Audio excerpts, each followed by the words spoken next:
कायद अवाम ने अपने जान का नजराना पेश किया। मेरे 2 भाई शहीद हुए हैं।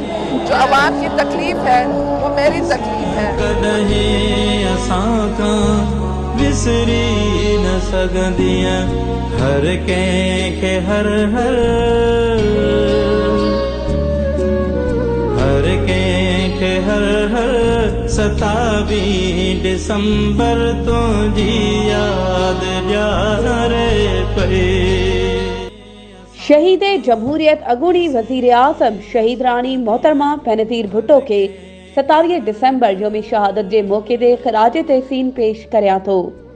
शहीद राणी मोहतरमा बेनज़ीर भुट्टो मुल्क ख़ातिर पंहिंजी जान जो नज़रानो पेश कयो ऐं जाम शहादत नोश कई। पारां जान मोहम्मद सोलंकी चेयरमैन एपका सिंध, बख्शली चाचड़ सदर सिंध ऐं अब्दुल हमीद महर ज़िलई सदर सखर।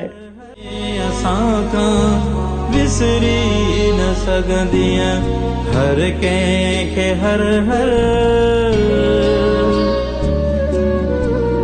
कंहिंखे हर 27 दिसंबर तुंहिंजी यादि ॼाणे पई।